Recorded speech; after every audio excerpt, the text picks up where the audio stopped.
ஏரணியும் மாயோன் இவ்வுலகில் தவது பண்ணி காரணம் போல் செய்த கதை கட்டுரைக்க புரணமாய் ஆராய்ந்து பாட அடியேன் சொல் தமிழ் குதவி நாராயணர் பாதம் நாவினில் பாண்டவர் தமக்காய் தோன்றி பகைதனை முடித்து மாயோன் வீந்திய கலியன் வந்த விசலத்தால் கையிலேகி சான்றவர் தமக்காய்ந்த தரணியில் வந்த நியாயம் ஆண்டவர் அருளி செய்ய அம்மானை எழுதலுற்றேன்.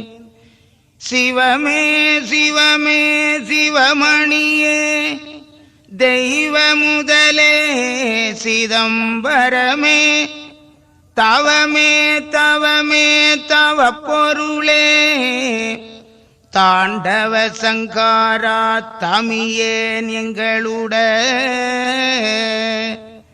பவமே பவமே பல நாளும் செய்த பவமறுத்துன் அகமே வைத்தெங்களை ஆட்கொள்வாய். சிவ சிவ சிவ சிவ அரகரா அரகரா. அலையிலே துயில் ஆதிபராகவா ஆயிரத்தெட்டாண்டினில் ஓர் பிள்ளை சிலையிலே பொன்மகர வயிற்றினுள் செல்லப்பெற்று திருச்சம்பதிதனில் முலையிலே மகரப்பாலையும் உமிழ்ந்துபின் உற்றதட்சணம் மீதில் இருந்துதான் உலகில் சோதனை பார்த்தவர் வைந்தரின் உவமை சொல்ல யுக தர்மமாகுமே. திருமொழி சீதையாழ்க்கு சிவதலம் புகழ எங்கும் ஒரு பிள்ளை உருவாய் தோன்றி இகபர சோதனைகள் பார்த்து திருமுடி சூடி தர்ம சீமையில் செங்கோலேந்தி ஒரு மொழி அதற்குள்ளாண்ட உவமையை உரைக்கலுற்றார்.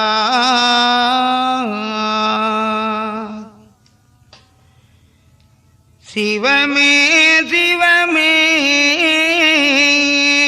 சிவமே சிவமணியே தவமே தவமே தவமே தவ பொருளே சீரான கண்ணி செய்குமரி நன்னாட்டில் பாரானது ஜனமே பரமன் முருதலத்தில் போர்மேலி மாயன்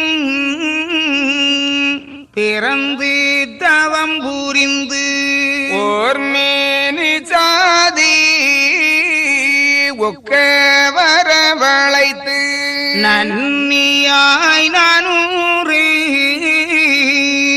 410 நோய் தண்ணீரால் தீர்த்த தர்மம் மதுவானதையும் செய்திருந்த நன்மை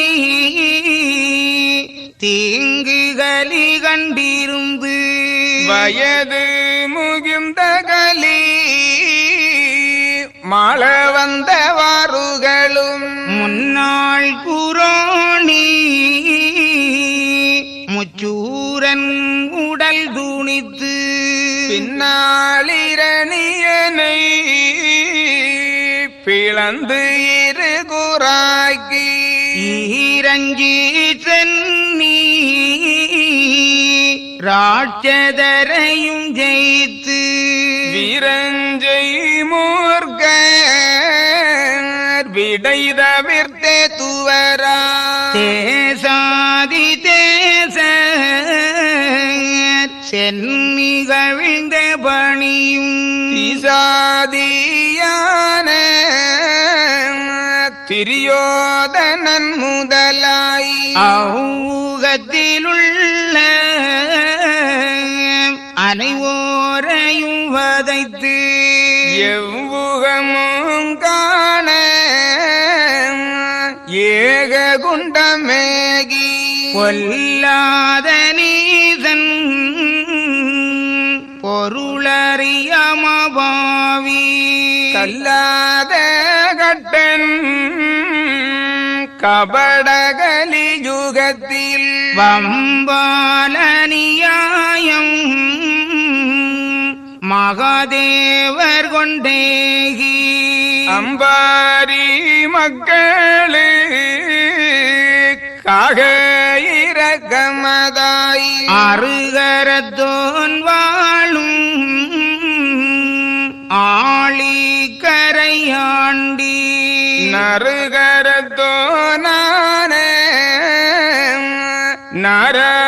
நாராயணமூர்த்தி உருவெடுத்து நாமும் உலகமேளும் தழைக்க திருவெடுத்த கோலம் சிவனார் அருள் புரிய ஈதன் அருள் புரிய இறையோன் அருள் புரிய மாயன் அருள் புரிய மாது அருள் புரிய பூமாது நமாது புவிமாது போர்மாது நமாது லட்சுமியும் நன்றாய் அருள் புரிய சரசுபதி மாதே தண்டரள மமணியே அரசுக்கு நிதிருத்தும் அத்தாளே அம்பிகையே ஈரேழுலகும் ரச்சித்த உத்தமியே பாரேளும் அளந்த பரமேஸ்வரி தாயே பத்து சிறதுடைய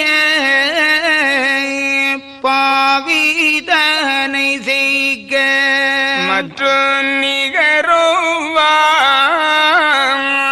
வாய்த்த தசதரர்க்கு சேயாய் உதிக்க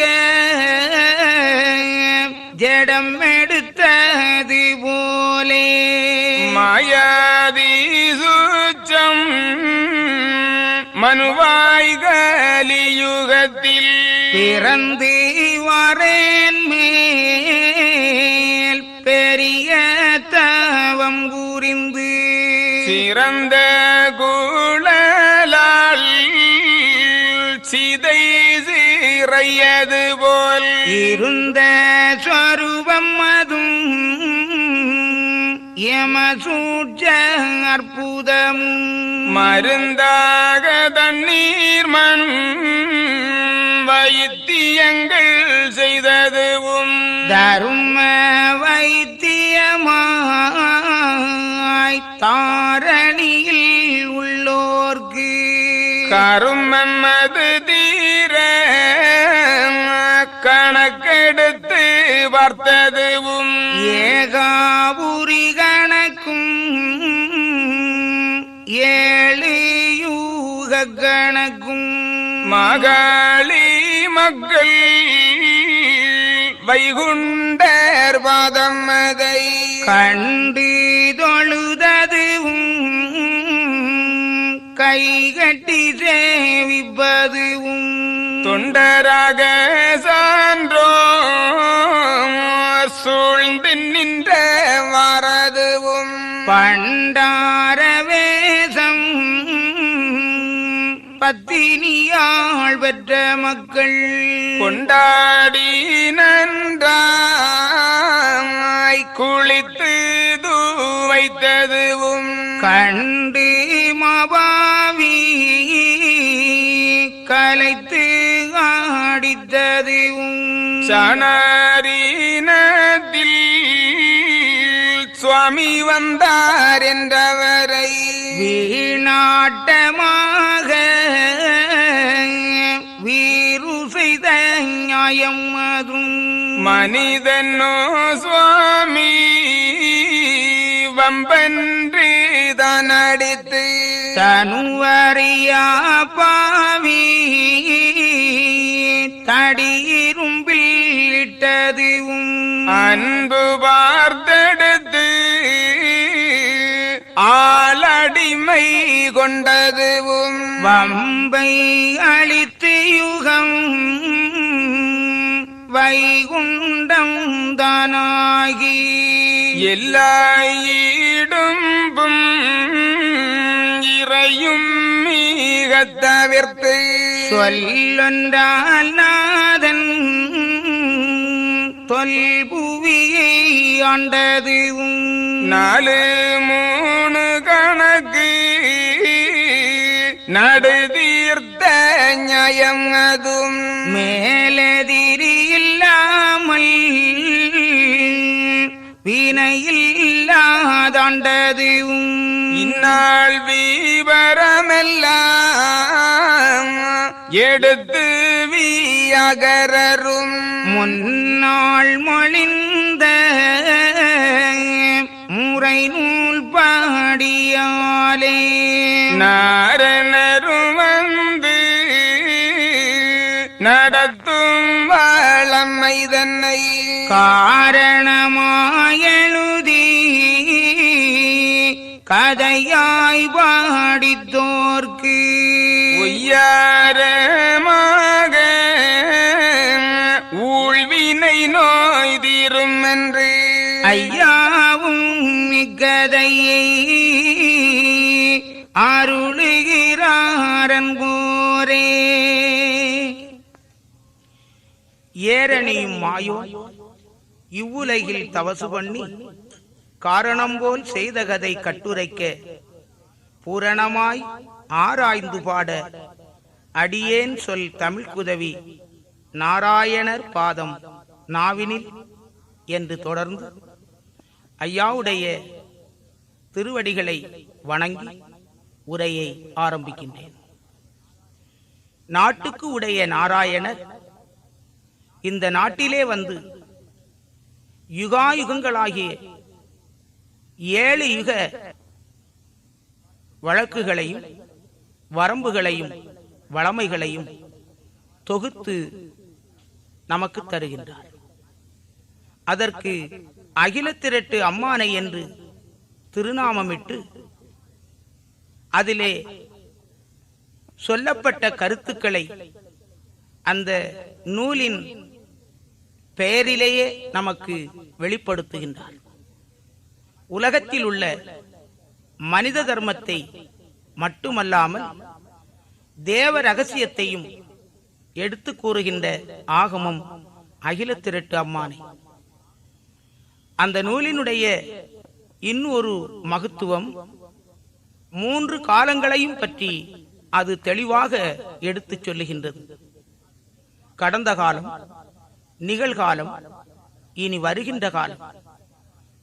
தீர்க்க தரிசனங்கள் பல தந்து நம்மை நல்லதொரு வாழ்க்கைக்கு எதிர்நோக்க வைக்கின்றது. அகிலத்திரட்டு அம்மானையானது சமயங்களையும் மொழிகளையும் இனங்களையும் கலாச்சாரங்களையும் கடந்து நின்று மனித தர்மத்தை போதிக்கின்றது. எந்த சமயத்தவர்களாக இருந்தாலும், எந்த மொழி பேசுகின்றவர்களாக இருந்தாலும், எந்த நாட்டை சார்ந்தவர்களாக இருந்தாலும், நான் மனிதன், மனிதன் எப்படி வாழ வேண்டும் என்ற நோக்கத்திலே ஒருவன் அதை அறிந்து கொள்ள முற்படுவான். ஆனால் அந்த ஐயாவினுடைய கருணையினாலே முழு பலனையும் பெறுவான். அப்படி உண்மையை உரைக்க வந்த எம்பெருமான் 1008 திருச்செந்தூர் திருப்பார் கடலுக்கு உள்ளாக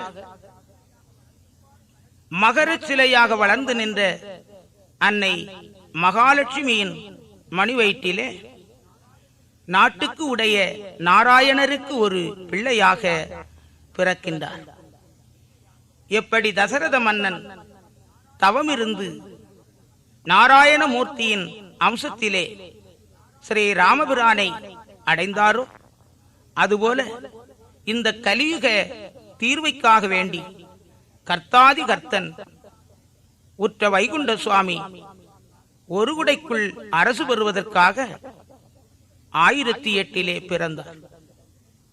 கடலுக்குள்ளாக பிறந்த வைகுண்டராஜர் 3 நாட்கள் அந்த பறவைக்குள்ளாகவே இருந்து அரும்பெரும் உண்மைகளை சத்தியத்தை அருள் விஞ்சையாக பெறுகின்றார்.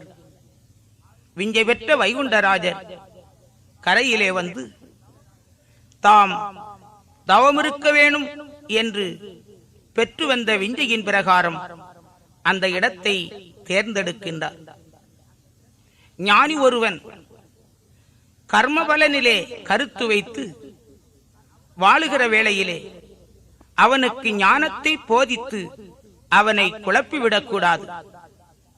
போதிக்கின்ற ஞானி அதை முதலிலே செயல்படுத்தி அந்த செயலை மக்களுக்கு வெளிப்படுத்தி அப்படி புரிய வைக்க வேண்டும் என்பது வேதவாக்கு. அதுபோல தாம் ஏற்று வந்த அருவிஞ்சையினை மக்களுக்கு முதலிலே வாயினால் சொல்லக்கூடாது. நாம் அதை நடத்தி காட்ட வேண்டும். அதை மக்கள் பார்த்து உண்மையை அறிந்து கொள்ள வேண்டும் என்று ஐயா ஞானத்தவம் இருக்கின்றார்கள். அவர் ஏற்று வந்த 6 வருட தவத்திலே முறைப்படியாக 2 வருடங்கள் என்று 3 தவங்களாக அதை நடத்துகிறார்கள். அப்படி நடத்துகின்ற அந்த தவநெறியிலே மக்களுக்கு எம்பெருமான் மகத்துவங்களை புரிகின்றார். அவரை நாடி வந்த மக்களுக்கு அன்பாக மண்ணும் தண்ணீரும் மருந்தாக கொடுக்கின்றார். அதை பக்தியுடனும் மன உறுதியுடனும் பெற்றுக்கொண்ட மக்களுக்கு சகலவிதமான நோய்பிணிகளும் தீர்ந்து விடுகின்றது. மக்களினுடைய குறை தீர்க்க வந்த எம்பெருமான் அந்த பணியோடு அல்லாது ஒவ்வொருவருடைய 7 யுகபர கணக்குகளையும் கேட்டு நடுத்தீர்வை செய்கின்றார். அப்படி நடுத்தீர்வை செய்து கொண்டிருக்கின்ற போது நாட்டில் ஜாதி மத பேதமின்றி 18 ஜாதி மக்களும் வந்து ஐயாவை வணங்கி அருள் பெற்று உய்ந்தார்கள். அப்பொழுது சாதி துவேஷம் கொண்ட ஒரு சிலர், இந்த குலத்திலே எப்படியடா கடவுள் வருவார்? அவர் வருவதற்கு மற்ற உயர்ந்த குலங்கள் இல்லையா? இது ஏதோ பம்மாத்தாக இருக்கிறது என்று சொல்லி அவரை பிடித்து அடித்து சிறைப்படுத்தினார்கள். தனுவறியாத பாவிகள் கொழு விலங்கிலே சேர்த்தார்கள். ஆனால் எம்பெருமானோ மக்களுக்காக மிக பொறுதியுடன் அந்த தண்டனையை அனுபவிக்கின்றார். அன்பு வார்த்தை எடுத்து ஆளடிமை கொண்டார். வம்பை அழித்து வைகுண்டம் தானாகி சொல்வொன்றால் தர்மபுவியை ஆளுகின்றார். இப்படியாக அவர் வந்து நடத்திய வழங்களெல்லாம் இனி நடத்த இருக்கின்ற காரண காரியங்கள் எல்லாம் இந்த ஆகமத்திலே எடுத்துச் சொல்லப்படுகின்றது. ஏகம் ஒரு வரமான நிலையிலே இருந்து வைகுண்டர் ஒரு சொல்லுக்குள்ளாக தர்மயுகத்தை ஆளுகின்ற காலம் வரையிலும் உள்ள வரலாற்றினை முன்னால் மொழிந்த முறை ஆகமம் போலவே இங்கே எடுத்துரைக்கப்பட்டிருக்கிறது. அப்படி யுகாயுகங்கள் தோறும் யுக தர்மத்தை நிலைநாட்ட வருகின்ற நாராயணர் வந்து நடத்தும் வளமைகளை எல்லாம் காரணமாய் எழுதி அதை கதையாக படித்து அறிந்து உணர்ந்தோருக்கு, உணர்ந்து வாழ்ந்தவர்களுக்கு ஒய்யாரமாக தீருமென்று ஐயாவும் இந்த காண்டத்தை எடுத்து அருளுகின்றார்.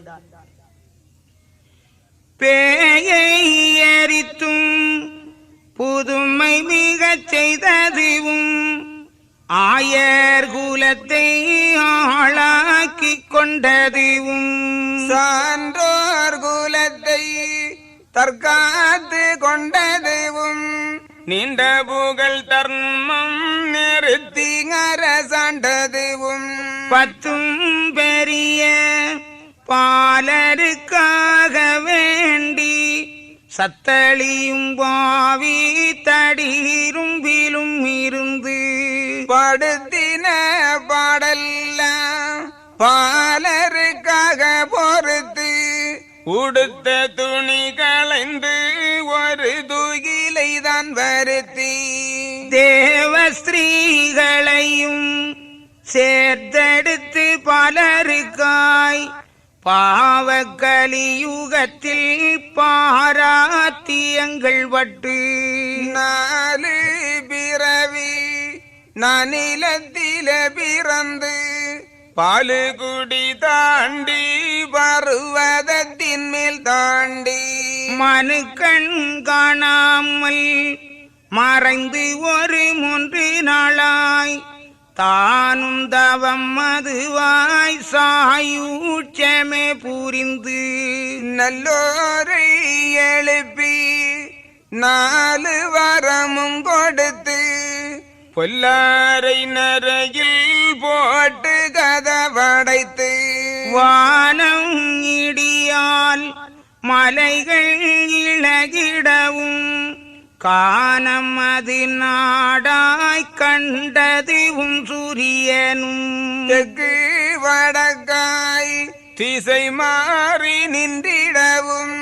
ஒக்கவே நாதன் உரைக்குகிறாரன் போரே ஐயா அன்போர்கள் தங்கள் முன்னே மெய்யாய் எழுதி விதிப்பேன் நான் என்பதெல்லாம் ஆனை நடை கண்டு அன்றில் நடையதோக்கும் செனை சரிவதென்ன சிற்றரும்பு பற்றி என்ன குயில் கூவ கண்டு கூகை குரலாமோ மயிலாட கண்டு வான்கோழி மடந்தை ஜனீக்கள் வைத்தரசங்கறிந்து கடந்தை தடேற்றும் கதை போலையனடியேன் 4 3 யுகமும் நடுத்தீர்க்க வந்த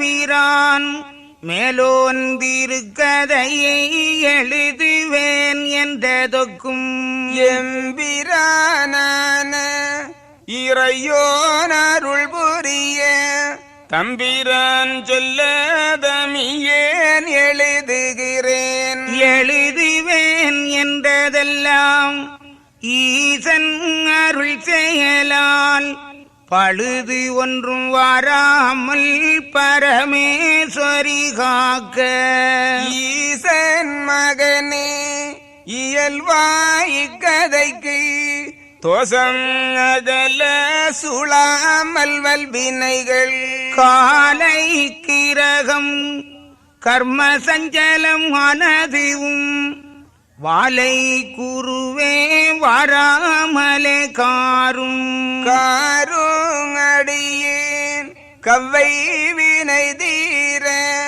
வாரும் அடியேன் மனதுள் குடிகொள்ளவே தருமயுகம் ஆக்கி தாரணியை ஆளுதற்கு கரும கலியில் கடவுளார் வந்த கதை சாகாதிருக்கும் தர்ம அன்புள்ளார் முன் வாகாக தர்ம அம்மானைதான் வகுத்தார் வகுத்த பரமனுக்கும் மதாபிதாவதுக்கும் தொகுத்த கூறுவதுக்கும் தோஸ்திரம் தோஸ்திரமே. 4-3 கணக்கு நடுத்தீர்க்க வந்தபிரான் மேலோன் திருக்கதையை நமக்கு இங்கே வரலாற்றாக அமைத்து தருகின்றார். கழிந்த துவாபர யுகம் முடிந்து யுக தர்மத்துக்காக அவர் எடுத்திருந்த உபாயமாய கூட்டை களைந்து இன்னும் ஒரு பண்டார வடிவிலே வழிநடந்து அயோத்த அமிர்தகங்கை கரையிலே சார்ந்தவர்களை பெற்று நாட்டிலே வாழ வைத்துவிட்டு எம்பெருமான் ஸ்ரீரங்கத்திலே போய் பள்ளி கொள்ளுகின்றார். தர்மமுடன் பூமி தானாண்டு இருக்கின்ற வேளையிலே இந்த நாட்டுக்கு வர்மமாக கலி பிறந்து வருகிறது. கலி பிறந்து வந்த காரணத்தினால் ஒற்றுமையாக வாழ்ந்திருந்த மக்கள் ஒருவருக்கு ஒருவர் எதிர்த்து பிரிவு முறிவாகி வேதனைப்படுகிறார்கள். மக்களினுடைய துயரத்தை தீர்ப்பதற்காக வேண்டி சான்றோர் வழியிலே மனுவென பிறக்கின்றார். 24 வருடங்கள் மனு தர்மத்திலே வாழ்ந்திருந்து 24 வருடத்திற்கு பின்னாலே திருச்செந்தூர் கடலுக்குள்ளாக சென்று 3 நாள் அங்கே மறைந்திருந்து தர்ம உபதேசத்தை பெறுகின்றார். பெற்றிருந்த உபதேசத்தை வழிநடத்த சுவாமிதோப்பு என்னும் திருநகரிலே வந்து ஐயாவுடைய திருத்தலமாக விளங்கிக் கொண்டிருக்கின்ற அந்த பதியிலே வடக்கு வாசல் என்னும் தலத்தில் அன்று அந்த பகுதி காவு அடவுகளாக இருந்த சூழ்நிலை. அதிலே ஒரு பெரிய மாமரம், அந்த மாமரத்தின் அடியிலே ஏற்று வந்த 6 வருட அருந்தவத்தை நடத்தி வெற்றி பெறுகின்றார். வாழுகின்ற மக்களுக்கு இந்த உலக வாழ்வை வாழ்ந்து மேலான தர்ம வாழ்வு ஒன்று இருக்கிறது என்றும் இந்த கலியுகமானது அழிகின்ற காலத்திலே இந்த நாட்டிலே பெரும் குழப்பங்களும் சேதங்களும் ஏற்படும் என்ற விவரத்தை வானம் இடியால் மலைகள் இளகிடவும் காணமது நாடாய் கண்டதுவும் சூரியனும் தெற்கு வடக்காய் திசை மாறி நின்றிடவும் அப்படி பெரிய அழிவு ஏற்பட்டு தர்மயுகம் தோன்றுகிறது என்றும் இப்படி முழுவதும் இந்த அகில திரட்டிலே அடக்கி சொல்லுகின்றார். அந்த உரையினை கேட்டு எழுதிய அந்த அரிகோபாலன் சீசர் அவர்கள் சொல்லுகிறார்கள், இது நான் எழுதவில்லை, இது என்னால் எழுத முடியாது. அப்படி நான் எழுதினேன் என்று சொன்னால் ஆனை நடப்பதை பார்த்து அன்றில் நடப்பதற்கு ஒப்பமாகும். சேனைகள் சரிவதை பார்த்திருந்த சிற்றரும்பு கூட்டங்களும் நாங்களும் சேனையைப் போல சாரை சாரையாக செல்லுகிறோம் என்று செல்வதைப் போலாகும். இனிமையான குரலிலே பாடுகின்ற குயிலின் ஓசையை கேட்டு நானும் அதுபோல் குரல் எடுப்பேன் என்று சொன்ன கோட்டானுக்கு சமமாகும். மயில் ஆடுவதை பார்த்திருந்த வான்கோழி நானும் அதுபோல் ஆடுவேன் என்று சிறகை விரித்து ஆடினால் அதற்கு ஈடாக முடியுமா? பெண் தேனீக்கள் வைத்த ரசத்தை அறிந்து கொண்ட கடந்தையானது நானும் தாடி ஏற்றுகிறேனே, ஏன் தேன் சேகரித்தால் என்ன என்று அது தேன் சேகரிக்க முற்பட்டால் என்னவாகுமோ அதுபோல் ஆகிவிடும். எனவே நான் அல்ல இதை எழுதுவது, நான் அல்ல இதை சொல்லுவது, எல்லாம் அந்த நாராயணரே. ஒருவர் ஒரு கட்டுரை எழுதுகிறார், இதை இன்னார் எழுதினார் என்று நாம் சொல்லுகிறோம். ஆனால் அந்த கட்டுரை எழுதுவதற்கு பேனாவும் ஒரு முக்கிய பொருள். ஆனால் அந்த பேனா சொல்லுகிறது நான் தான் இதை எழுதினேன் என்று. அது உண்மையா? அதுபோல நான் இதை எழுதவில்லை, நான் பேனாவை போல ஒரு கருவி, அந்த கதாசிரியரை போல கடவுள். எம்பெருமான் வைகுண்ட சுவாமி கர்த்தா, நான் ஒரு கருவி என்று தன்னுடைய பெருமையை, அவருடைய அறிவை, அவருடைய திறத்தை அந்த எம்பெருமான் திருவடிக்கு சமர்ப்பணம் செய்து இந்த ஆகமத்தை நமக்கு எடுத்துச் சொல்லி வருகின்றார். வரலாற்றை துவங்குவதற்கு முன்னால் இந்த வரலாறு நல்லபடியாக அமைய வேண்டுமே என்று தெய்வ வணக்கம் செய்கின்றார். தெய்வ வணக்கம் செய்து தர்ம புவி ஆக்கி தாரணியை ஆளுவதற்காக இந்த கர்ம கலியிலே கடவுளாக வைகுண்ட சுவாமி வந்த கதையை சாகாதிருக்கும் தர்ம அன்பு உள்ளோர் முன் வாகாக தர்ம அம்மானையாக வகுத்து அருளுகின்றார். அவருக்கு இந்த பாக்கியம் கிடைத்தது எப்படி? அந்த வரலாற்றையும் தொடர்ந்து நமக்கு சொல்லி வருகின்றார். வகுத்த பரமனுக்கும்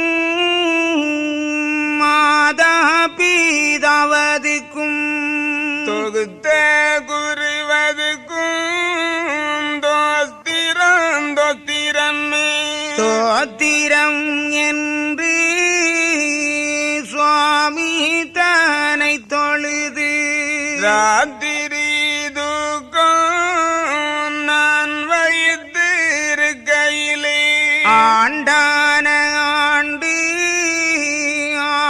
1016 காண்டானை கண்டேன் கார்த்திகை மாதம் அதில் செய்திருவத்தேழில் சிறந்த வெள்ளி நாளையிலே சுகுதியுடன் நித்திரையில் சுபக்கான லக்கணமதில் நாதன் என் அருகில் நலமாக வந்திருந்து சீதமுடன் என எழுப்பி சொன்னாரே காரணத்தை காப்பில் ஒரு சீர்கனிவாய்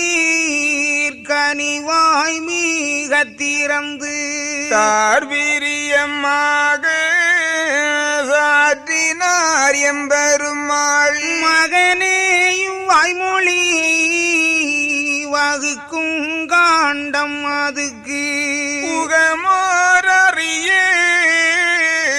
உரை நீ முதல் காப்பாய் அதின் மேல் நடப்பு உன்னுள்ளே ஆகம் இருந்து சரிசமனாய் நான் வகுப்பேன் தானெழுதி கண்டம் அதை நான் உரைக்கனி எழுதி நாடுபதி நாளறிய யானுரைக்கனி எழுதி அன்போர்கள் தங்கள் முன்னே வாசிக்க கேட்டு மகிழ்ந்திருந்த அன்போர்க்கு பூசித்து நின்ற புராணங்கள் கிட்டுமடா பழித்தோர் நகைத்தோர் பதில் எதிரியாய் பறைந்தோர் களித்தோர் வறுமை கண்டு கடு நரகம்பு கிடுவார் மலடியும் இக்கதையை மாவிருப்ப தொடிலகி தலங்களந்தோனை நாடி தான் கேள்பாளமாகில் என்னானை பார்வதியாளீஸ்வரியின் தன்னானை உன்னானை மதலை உடனே கிடைக்குமடா குட்டமது கொண்டோர் குணம் வைத்து கேட்பீரா திட்டமது சொன்னோன் தீருவானை ஐயா வைகுண்டமாக வந்து நாட்டு மக்களுக்கு அருள்பாலித்திருந்த காலத்திலே 5 சீடர்களை தெளிந்தெடுத்தார். அந்த சீடர்களை முறைப்படியாக பஞ்சபாண்டவர்களின் பெயரை சொல்லி அழைத்தார். அப்படி அழைக்கப்பட்ட சீடர்களிலே 5வது சீடராக விளங்கியவர்தான் அரிகோபாலன் சீடர் அவர்கள். அவரை அன்புடனே சகாதேவா என்று அழைத்தார்.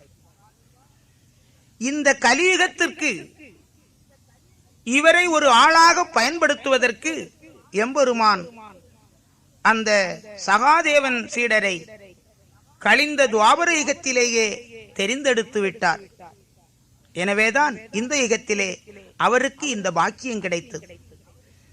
பாரத போரை நடத்துவதற்கு பஞ்சபாண்டவர்களிடத்திலே வந்து கண்ணன் அபிப்பிராயம் கேட்கின்றார். தர்மரும் வீமனும் அர்ஜுனனும் நகுலனும் அவரவர்களுடைய அபிப்பிராயங்களை சொன்னார்கள். ஆனால் சகாதேவன் மட்டும், கண்ணா, கண் துடைப்பதற்காக இப்படி வந்து எங்களிடத்திலே விவரம் அறிய துணிந்தாயா? பாரத போரை இப்படித்தான் நடத்த வேண்டும் என்று நீயே திட்டம் போட்டுவிட்டு எங்களை இப்பொழுது சோதிக்கின்றாயா கண்ணா? உன்னுடைய எண்ணமல்லாது இந்த உலகத்திலே வேறு எது நடக்கும் என்று அந்த சகாதேவன் வந்திருக்கிற அந்த கண்ணனை முழுமுதற் கடவுளாக கண்டு தேர்ந்து உரைத்தார். அன்றைக்கே எம்பெருமான் ஒரு திட்டம் வகுத்திருக்க வேண்டும்.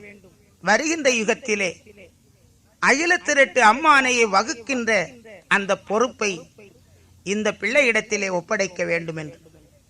எனவேதான் இந்த கலியுகத்திலே அந்த சகாதேவன் சீடருக்கு இந்த பாக்கியம் கிடைத்தது. எப்பொழுது கிடைத்தது அதையும் சொல்லுகின்றார். ஆண்டான ஆண்டு 1016. 1016ஆம் ஆண்டு கார்த்திகை மாதம் 27ஆம் தேதி ஒரு வெள்ளிக்கிழமை அன்று சுகுதியுடன் இவர் நித்திரை செய்து கொண்டிருக்கின்றார். நித்திரைக்கு முன்னால் பெற்ற தாய், பெற்ற தந்தை, வழிகாட்டிய குரு, அந்த வழியிலே கண்டுகொண்ட பரம்பொருள், மாதா பிதா குரு தெய்வம், இவர்களை வணங்கி நித்திரைக்கு செல்லுகின்றார். அப்படி சுகுதியுடன் நித்திரை செய்து கொண்டிருக்கின்ற வேளையிலே அவருடைய கனவிலே ஐயா வைகுண்ட சுவாமி தோன்றி அவர் பக்கத்திலே இருந்து உரை சொல்வது போல, மகனே, நான் இந்த உலகத்திலே வந்து நடத்திய வரலாறுகளை எல்லாம், காண்டங்களை எல்லாம் நீ ஒரு ஆகமமாக நீ திரட்டி எழுத வேண்டும். அதற்கு நான் ஒரு சொல் முதலிலே எடுத்து தருகிறேன். அதை காண்டத்திற்கு முதல் சொல்லாக வைத்து நீ எழுது. அதன் பின்னாலே நான் உன் உள்ளத்திற்குள்ளாக பூரணமாக குடியிருந்து உன் உள்ளத்திலே தோன்றுவதெல்லாம் உத்தரவு, சத்தியம் என்கின்ற உண்மையில் நான் உனக்கு சொல்லித் தருவேன் என்று அந்த மகனை ஆகமத்தை எழுத தூண்டுகின்றார். அவ்வாறு எழுதப்பட்ட ஆகமும் இந்த அகில திரட்டு அம்மானை.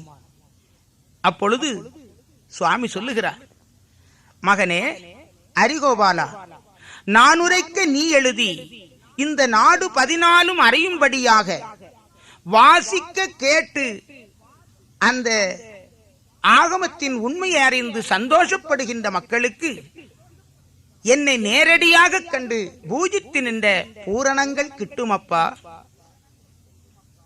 பழித்தோர், நகைத்தோர், எதிர்த்தோர் இவர்களெல்லாம் வறுமை கண்டு கடுநரகம் புக்கிடுவார்கள். மலடி மலடி என்று பல பேரால் சொல்லப்பட்டவளாக இருந்தாலும் கூட இந்த காண்டத்தை கருத்து கொண்டு, அதாவது அழகாக ஐயா சொல்லுகின்றார், மா விருப்பத்தோடு இழகி தலமளந்தோனை நாடி தான் கேட்பாளாமாகின், கண்டிப்பாக அவள் மதலை பெற்று அவளுடைய இழிநிலையை மாற்றிக் கொள்வாள். குட்டமது கொண்டோர் குணவைத்து கேட்பார்கள். ஆனால் திட்டமாக சொல்லுகிறேன், அந்த நோய் தீர்ந்துவிடும்